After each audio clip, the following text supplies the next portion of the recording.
Hi, it's Villberg from oeksound. My first video on this channel was about Bloom and how it really isn't a multiband compressor. That got me thinking about what Bloom actually is and why we decided to call it a tone shaper. A quick web search for tone shaper plugins reveals a bunch of saturation plugins, some plugins that combine saturation with compression, and even one parallel multiband compressor, in addition to Bloom, of course. It seems like there are a lot of different approaches to the concept of tone shaping.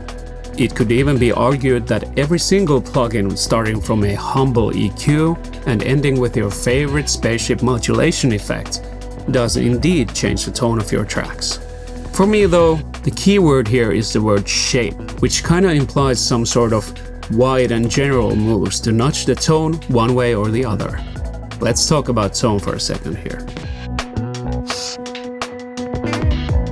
When I'm mixing, I'm always thinking about the tonal balance of my mix first and foremost. Tonal balance is about how the frequencies are distributed across the spectrum, from the lowest bass to the highest air frequencies. It's not only about the amount of these frequencies in a given signal, it's also about how dynamic those frequencies are. You could have a droning bass line that would fill up your low end, with some hi-hats that very dynamically tickle your ears in the high frequencies.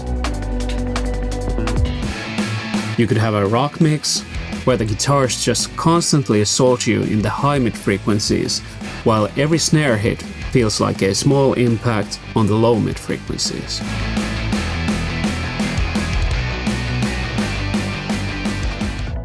So what is the optimal tonal balance for your mix? Well, it really depends. What's the genre of your music? What sort of instruments are featured in your mix and how do they play against each other? What I can say about the right tonal balance is that a well-balanced mix will translate well, meaning it'll sound good on a wide variety of speakers and headphones, from car stereos to high-end studio monitors. The traditional approaches to tone shaping are the basic tools that come with your DAW. You can control the amount of frequencies with an EQ, of course, and you can control the dynamic behavior of the frequencies with even a single band compressor, no multibands needed. For a solid low end, the first move is usually to compress the bass instruments separately and not to reach out for a multiband on your master bus. Obvious example there. Saturation is great as well. You're adding harmonics to the source signal, and all those new harmonics are kind of moving the energy upwards in the spectrum, adding some brightness and clarity. And you're also chopping off the peaks of the signal and making it less dynamic, which brings up some low-level detail, enhancing the sound even more. Oh, and faders, definitely can't forget those. On a mix level, the optimal tonal balance depends on the proportion of its different elements. Even if you have perfectly processed tracks but they're out of balance, you're gonna have a bad or a weird sounding mix that no tone shaper can fix for you. So the idea with Bloom is to offer a new approach to tone shaping. Dial up the amount control and Bloom starts to even out the frequencies in your signal. It's looking to give you an initial balance, turning down the frequency ranges that are perhaps a bit too dominant and create masking, and turning up the frequency ranges that might be lacking in your signal. The key benefit here is how Bloom reacts adaptively. It's looking to keep the tone balanced, doing more or less when needed. Turn the amount up to the squash range and you'll start to introduce compression to even out the signal even further. Once the signal is even enough tonally, you can decide where you want it to sit in the tonal balance of the mix. Just use the tone controls to have more or less of specific frequency ranges.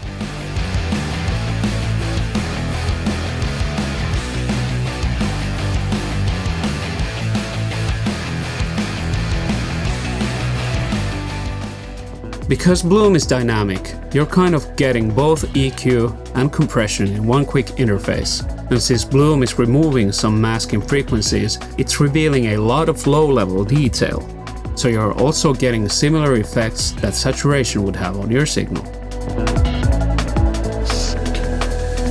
The point of using Bloom versus traditional tools is that you can work much faster and quickly get your tracks where you want them to sit in the mix. Then you'd have more time to focus on fader balance, sweetening your mix, and doing all the creative FX processing. Bloom is especially handy with unruly instruments and bad recordings, and it can do a lot of heavy lifting that saves a lot of time. I personally approach it like a channel strip. I may not load it on every channel, although maybe I should try it sometime. But I'll put it in when I know a simple EQ adjustment or some basic compression isn't enough to get the track in shape. In conclusion, I'd say the term adaptive tone shaper is quite a mouthful, but it's a totally apt description of what Bloom is. You'll get the most out of Bloom if you approach it with this mindset of tonal balance, thinking about where your frequencies are and how dynamic you want them to be. And that's it for today. See you guys in the next one.